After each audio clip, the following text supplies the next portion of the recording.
Minneapolis automaton. So we fill in the 10% plus the 90% because I think at the end of the day we spend more money on TNA merchandise than we do WWE merchandise. Well, that wasn't the point of where I was. That wasn't really the point of where I was going. You're saying the 10% of the wrestling fan base is the one that's on the internet making these videos. So, like Chronic said earlier in the video, the way that they're pulling in all these internet fans is all the information that we might have known for a couple months or a couple years, or what we read on, Wikipedia or the message boards or Ringside News or No DQ or wherever have you.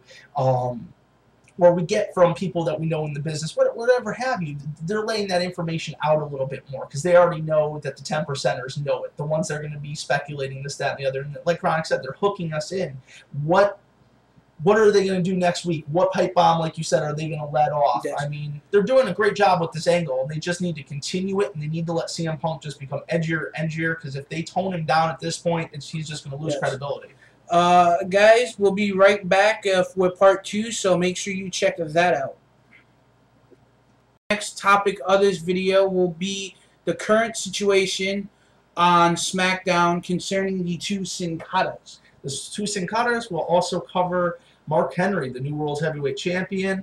Also, WWE censored the big match last Friday night, Cody Rhodes, Randy Orton. Randy Orton beat the living crap out of Cody Rhodes and I guess left him a bloody pulp. And due to creative camera angles and some editing, that was not shown. It wasn't shown at all to international audiences. Here in the States, you got to see a little bit of blood. But, they had SmackDown's always been a PG product since 1999, so you're not going to change that. But to get the whole thing, you were able to see it on WWE.com. Yes. For those of you who don't know, that SmackDown is taped every Tuesday night and aired on Friday in America at 8 o'clock. At least in the Eastern time. Well, right now... What time do you get SmackDown, Chronics? I don't watch SmackDown on Friday nights because I'm usually doing something else, so I always catch it on the internet on WWE.com. So whenever it airs on the YouTube page, whenever it gets uploaded, that's when I see it. Well, it's a Friday night. You're married. I'm sure you're out with the wife. I hear you. I got a wife and 3 kids myself, so me getting to watch on Friday seldom happens. That's why I always promise these guys I'll get them a review up, and I seem to fall short every week. So I feel bad for all you guys out there. They're like, yeah, that asshole Brian, he always tells us he's going to get us a goddamn review. But, Chronix, what do you think of the whole situation with the two Sin Caras? Basically, my first reaction, I'm just like, what?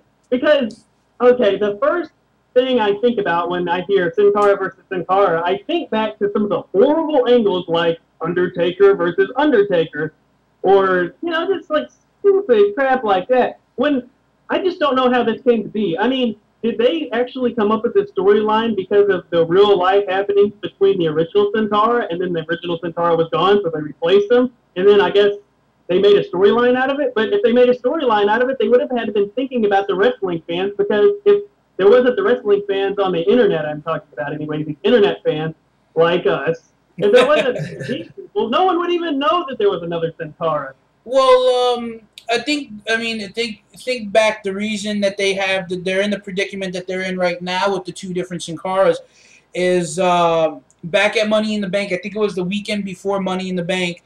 The original Sin Cara, Mystico, failed the WWE's drug wellness policy. He tested positive for a drug. They're not going to say what it is. It was a steroid. It was an injection he received in his knee. It wasn't anything that serious. But he wasn't able to provide documentation from his doctor in Mexico, who probably doesn't even speak in American English. Probably couldn't write something that the WWE doctors could understand anyway. But that's why they shouldn't have fired Chavo, because Chavo could have translated it for him. But what the fuck? But what happened was the spot with the Sin Cara being put through the ladder, powerbomb through the ladder with Sheamus, was a worked spot where to write Sin Cara off the TV for a while. Did a little song for that matter. I think the situation that they have now was due to the reason that Sin Cara was supposed to come back a little bit sooner than the 30-day suspension, but because I guess he was punished because he was down in Mexico and he did a radio interview, and he gave his side of the story, and WWE kind of felt they looked down on it. Well, there was talks about bringing him back. There was talks about him getting the proper documentation. That all kind of fell through. So they brought up a guy from FCW. His name's Haniko, and he played the part of Sin Cara. So then you have Mystico come back, and it's very easily to distinguish the two. Mystico's a little bit skinnier. Haniko's a little bit heavier. Mystico has blonde hair coming out from the back of the mask. Haniko has a scar on his stomach. So, you know, and it's basically a culmination. The guy was playing this part. He turned on Daniel Bryan. Haniko's the evil one. Mystico, Sin Cara's the good one. These two are going to fight, hopefully, in a cell. And we're not going to be able to see each other bloody each other up because they got masks on. So there's that. But I think the also to think about it is that, you know, you got two different wrestlers wearing the same mask. I mean, it's something similar to Suicide in TNA. I mean, how many? There was like 6 guys that played Suicide when he first debuted, and now you have 2 guys playing Sin Cara. But I mean, it looks like it would be made for an interesting match because you got 2 different. We got 2 of the same style, but the way that they're you got the imposter and you got the real one. Why the real one was gone, the imposter took his place. Now he's attacking Daniel Bryan and being the heel. Being the heel, basically trashing the Sin Cara name and mask. And then the guy comes back and tries to defend himself. Let's let Chronix get a word in now. All right. Well, this is what I got to say about this. It's funny with WWE because if this was any other wrestler that would have started out, gotten this tremendous push, they got all this money put into their character. I mean, they spent a lot of money developing this guy's character and throwing him out there. And then people are like, oh, well, he didn't wrestle so good. And then the drug problem. If this was any other wrestler, dude would have been fired. But smart by WWE.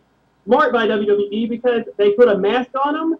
All of a sudden, he's got this name that they own, and they got the look that they own. So now they can just do what they've done in the past with other characters that they own the rights to. They can just put a different guy in it because he's just a character, you know. They don't have to worry about him going to TNA or anything like that. Exactly. You know, the whole storyline wouldn't have happened if it was anyone else. So it's just kind of interesting the way this played out. Yeah, because I mean, it definitely wouldn't happen with Rey Mysterio. But you know, what's funny is a lot of people don't realize how much hype Sin Cara had before he even debuted on live television. I mean, the guy had like I think 2 or 3 months worth of televised promo, coming soon promos. And I mean, who gets that? How many guys are sitting in the back that they don't ever get nothing? They show up jobbed out. They just come out. Yeah, we got this guy coming out. It's his very first night on SmackDown, and he jobs to like someone from like FCW or something. That's you like know, a spectacular interest, like he's the Undertaker or something. You know, I mean, it's like the pyros, the planning. I mean, just everything. It was just packed like huge. I mean, I know when we went to see the Raw house show back in February of this year, and I mean, there was a lot of people hoping that Sin Cara would have debuted that night when we went. There was a lot of kids with Sin Cara signs. There was a lot of kids wearing the masks. And there was the same thing the night we went and saw Raw on April 11th. And there was just so many kids with Sin Cara signs and masks. And 18th. No, it was 11th. It was 18th. It was 2 weeks after WrestleMania. No, it was a week after WrestleMania. It was the week. It was April 11th. I remember. Don't argue with me.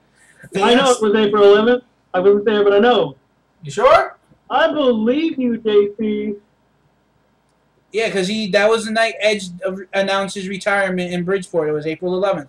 Well, we made a video on it, so go check it out. Yeah, we'll make sure we put an annotation to see who was right and who was wrong, so those people know.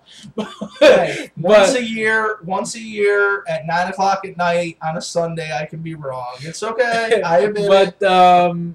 But you know, I mean, like you said, he had so much hype, and you know, and now, you know, you have someone trashing his name, and he's coming back to honor, you know, bring honor back to his name, and you know, let's see what happens. But let's move let's talk about Mark. Yeah, let's talk about Mark Henry a little bit and the world title picture, and talk about our thoughts about the upcoming Hell in a Cell pay-per-view real quick, and then we'll wrap it up.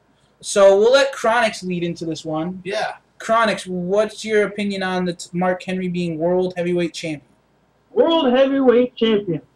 Oh, the old belt that used to be the WCW title. Now, when Mark Henry first turned heel, I was like, eh. But I started watching him, and I started believing his character just a little bit more each and every time. And then he beats up some sound guy and keeps going on. And then he goes into the pay-per-view, and I'm thinking, dude, he is so going to win the belt. Even made the prediction on my video and everything over at Most Extreme Wrestling. And that is not a cheap plug. I'm just giving you information.